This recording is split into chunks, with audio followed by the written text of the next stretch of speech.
What's happening, people? How's everybody doing today? We are continuing our series on ancient Egypt.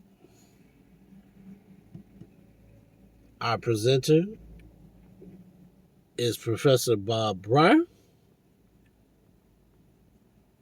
This is the audiobook on ancient Egypt,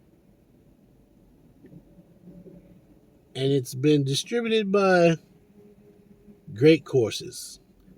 You can find Great Courses on platforms like Amazon Books or wherever you get your literary information from, wherever you consume your literary knowledge from, your books, your ebooks, your audiobooks.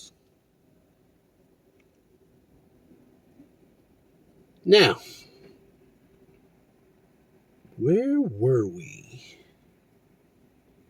Where were we, Alice? Going back down this rabbit hole. Ah, yes. The Bible. When we started this series, the professor mentioned something about the Bible. He mentioned a little bit, but it wasn't that important at that time. But now, since the 25th century, when blacks, as in Negroes, dark-skinned people, really started taking over Egypt, man, stories upon stories upon stories in ancient Egypt have come out that mirror stories in the Bible. They're practically identical. It's the same story told from a different viewpoint. But that's just it. It's the same story. So the Bible is saying one thing. Ancient Egyptian literature, if you can call it that, is saying something similar. Of course, with Egypt, they don't really like to talk about the bad times, so they kind of leave stuff out. But the stuff that they don't leave out would lead one to believe that if the Egyptians are saying this, and the Bible is saying this, there might be some truth to this. There just might be some truth to this. The Bible was written generations later, way later. So somebody felt that these stories were important enough to regurgitate so nobody would forget. Somebody got to remember these stories. These are facts. Facts.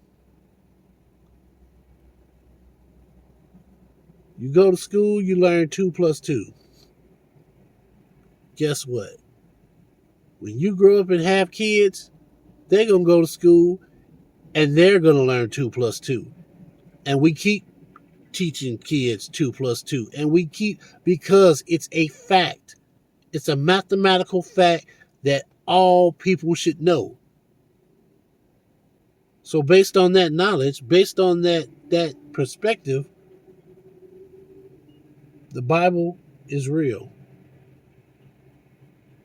Is it 100% real, 50% real? I don't know. I'm not a Bible scholar. But sometimes when you're too close to something, you get blindsided. There's other things going on and you can't see it. I'm not a theologian. But I know that growing up, the Bible affected me. My parents, grandparents, great-grandparents, all the way back to the first slaves to come to southern part of America were religious. Everybody was religious. But there are some people in this world that would take a person's religion and twist it for their own ends. And that's what happened with the black community. We had a rich heritage of religion, and our enemies twisted that religion for their own ends. And their children have prospered, and their children's children to this very day have prospered. And we've stayed in the same freaking spot that we always been in. We gotta stop that. We gotta change that. I don't mean think about changing it, damn it. I mean get off our ass collectively and change it. Anybody that don't want to get involved, fine, you ain't got to. But when your piece of the pie is less than everybody else's, don't be trying to sell us out because you in your feeling, well, I got to get a small piece of pie. I'm black too. Did you put in work? Did you put in work? The more work, the bigger slice of pie you deserve. The less work, the less you get. What was that song? It was a rap song. Was it a rap song? What was his name? I can't remember his name right now. But in part of the song, he talks about being in the club. It's like, how you talking about me? You can't even get in the club. Exactly. We have been betrayed so many times on the plantation, during the Civil War, even before that. Because somebody didn't want to put in the work, but they wanted the benefits. And when we didn't give them what they was asking for, they went and snitched to the enemy. Oh yeah, they over there making plans. They gonna take y'all down. They trying to do this and the other. They trying to come up. Yeah, we trying to come up. But it's you twisting the truth. We're not purposely trying to kill, maim, destroy anyone. We want our piece of the pie. So if you don't want to share, fine. We will get the ingredients and we'll make our own pie. But that don't mean that other communities come over here and start trying to snatch the pie. We bake this pie for our people. Go get your own damn pie. Leave our shit alone. But there's always one person, that one small group of people that's against the community. See, I told you, you listening to them and they was wrong. See, everybody else said, Massa said they was wrong. Stop. Massa is the reason why we still in this mess. Massa don't want to share. Okay, fine. But I don't want to be with Massa. I don't like his rules. I don't like his punishments. I want my own shit. And if Massa can't respect me as a man, then we're going to have some issues. You going to stand with us, your family, your community, or you going to stand with Massa?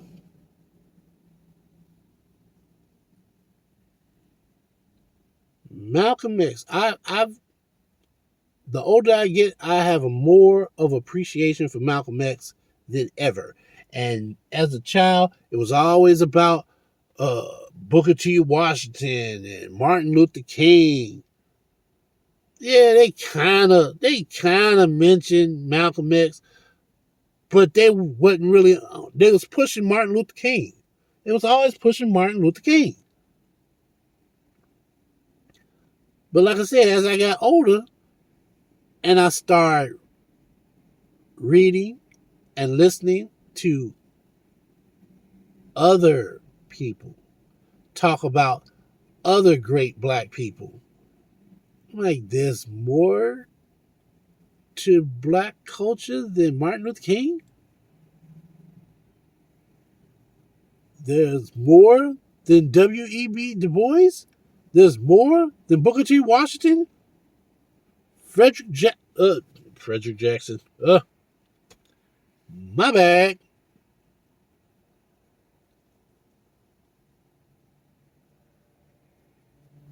But there's more to black culture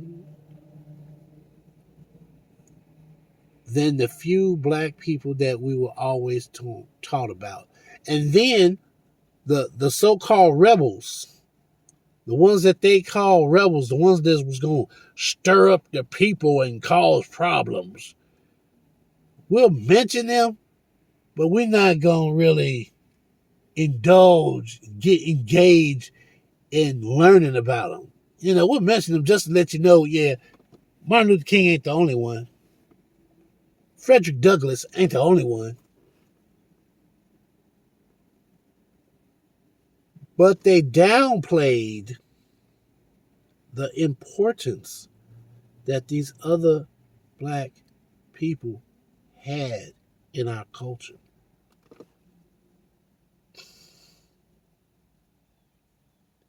Now, for instance, very few people will talk about what's his name? There was a literary writer, James Baldwin. I've watched some of his old films. Somebody posted some old debates that he had and some speeches he gave on YouTube, and I watched a few of them. And I bring him up because he was gay. He was a black man in the 50s, 60s, a brilliant writer, but he was gay. How do I say this?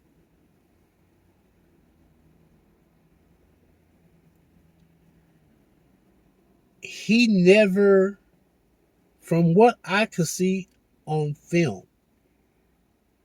in his interviews, he never concentrated. He mentioned that he was gay, but he never concentrated on the fact that he was gay. It was not about, oh, I need rights as a gay man. It was about, I need rights as a black man. He was for the community first. Who he's sleeping with ain't got shit to do with his people being treated like human beings. So when you gay people want to sit up and talk about, oh, you're homophobic. I appreciate James Baldwin's work. I've watched some of his stuff repeatedly, not back to back, but if I see it, if it comes across my feed, I might watch 10 minutes, I might watch 20 minutes, I might watch the whole goddamn hour because he's that guy. I could care less who he's sleeping with. So what? You're gay. That means you're not a heterosexual. That means you're not into the opposite sex. And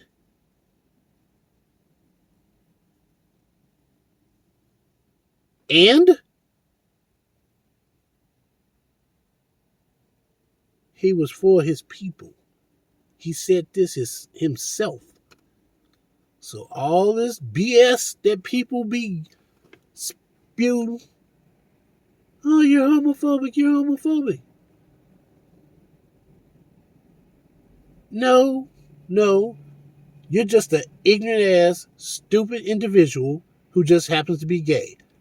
It ain't got nothing to do with your sexual preference. You're just stupid. Stupid is stupid. It don't know no sex. If you're a jackass, you're a jackass. If you are a inherently evil person, it has nothing to do with your sexual preference. So stop. Stop with it. Gay people want to clump, especially black gay people, want to clump together with other gay people, but they have no pride in your own community, trying to lift up your own community. I'm not homophobic. You're just an ignorant person who happens to be gay. Over the years, I have heard of many people that I have admired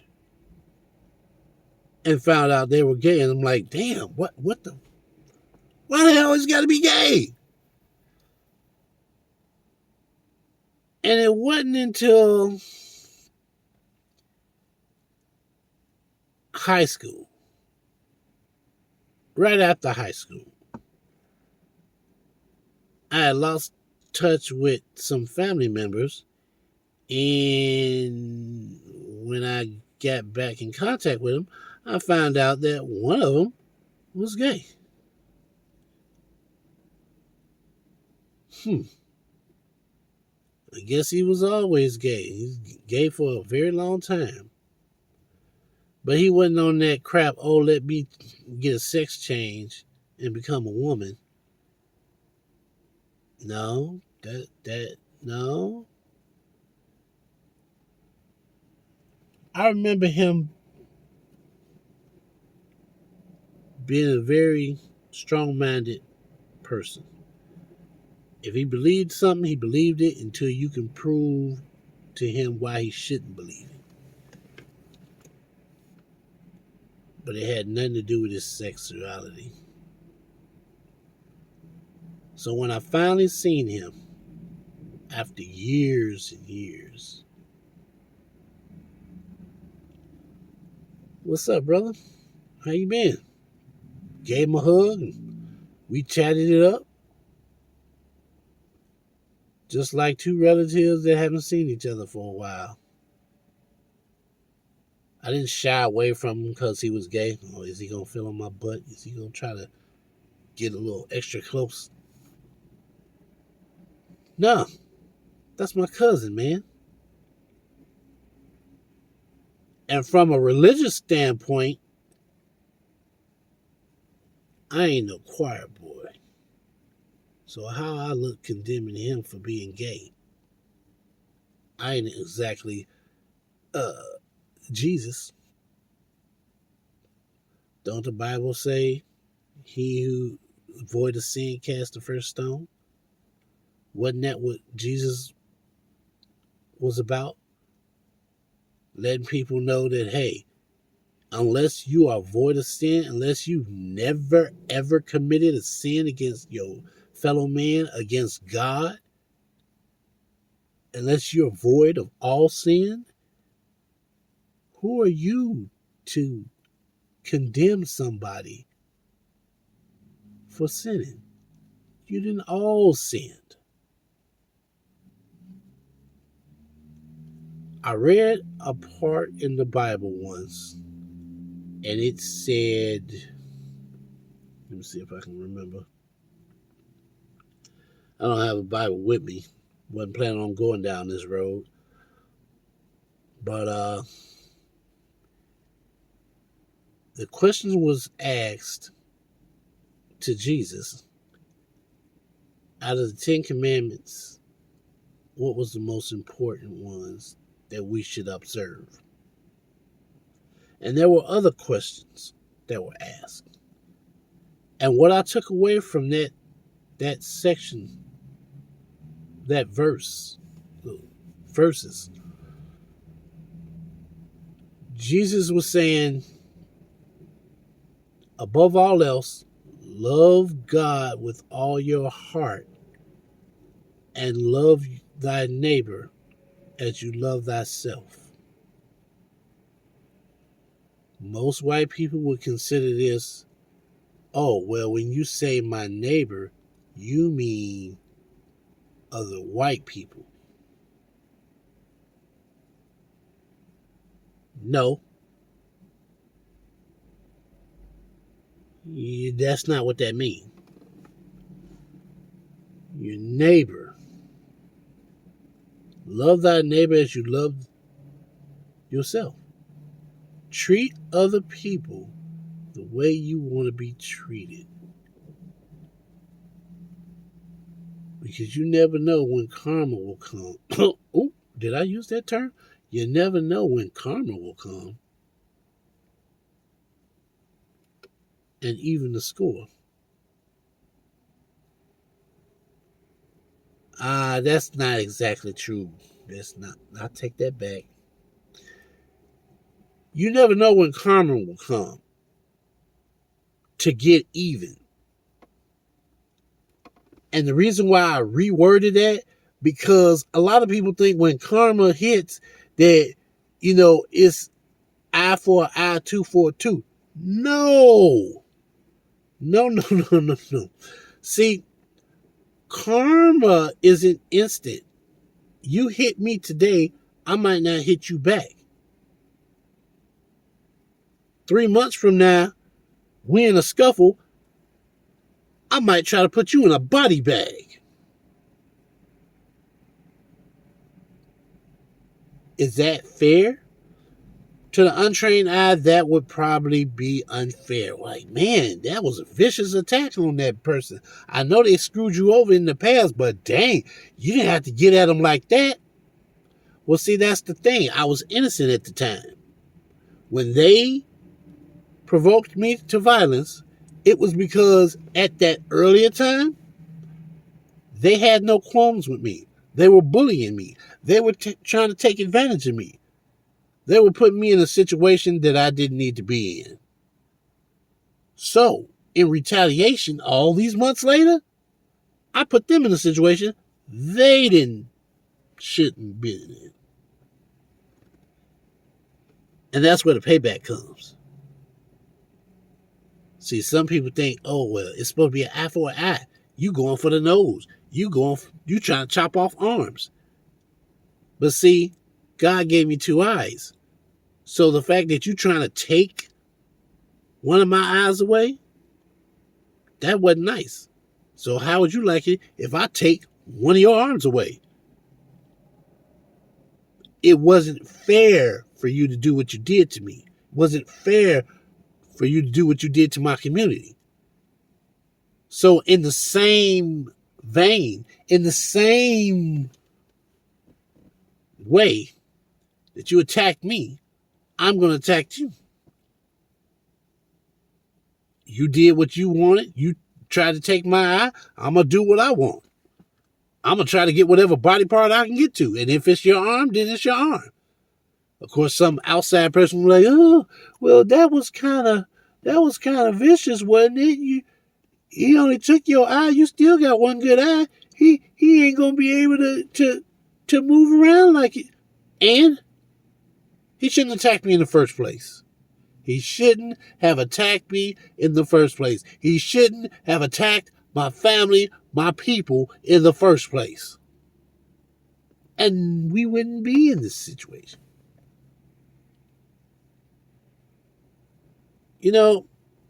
Grandma used to always tell me there's more than one way to skin a cat.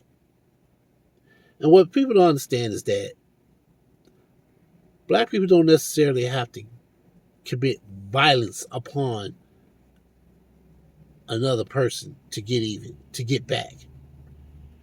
There's other ways.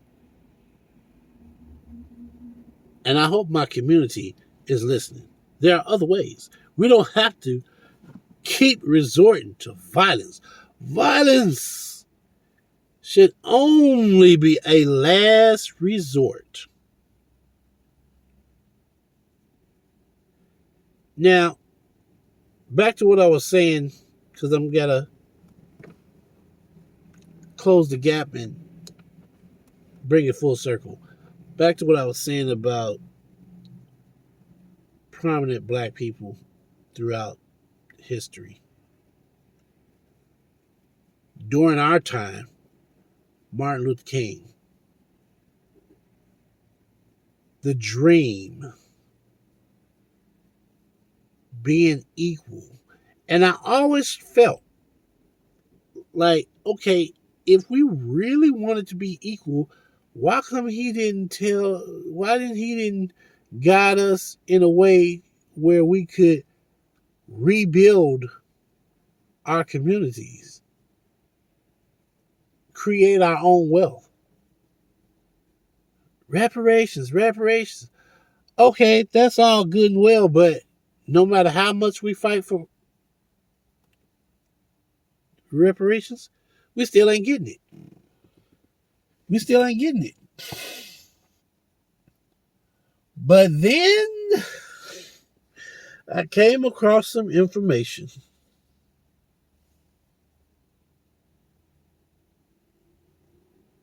I came across some information on the internet and other YouTubers. Our dear beloved Martin Luther King came to a realization that the dream had become a nightmare. But you don't hear about that part because it's not in the interest of our enemies. Why would your friend tell you something that clearly is going to put you in jeopardy, put you in harm's way? A friend wouldn't do that. A person that loves and respects you, wouldn't do that. Only somebody that wants to see you fall. Only somebody that wants to advance themselves and their family and use you as bait. Use you as the what they call it, the sacrifice.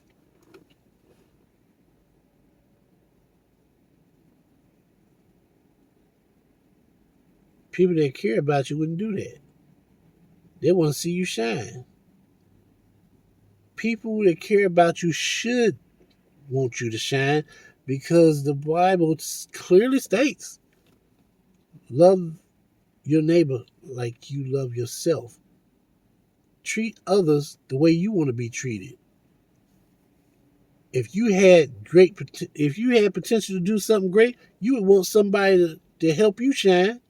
So why would you hate on the next man, especially within your community?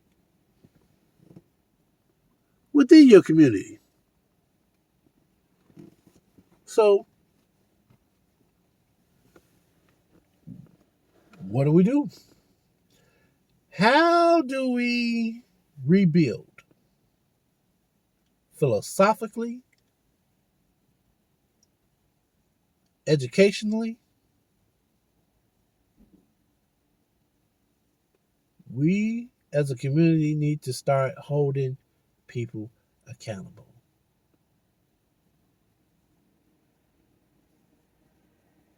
My thing is this: I don't hate America.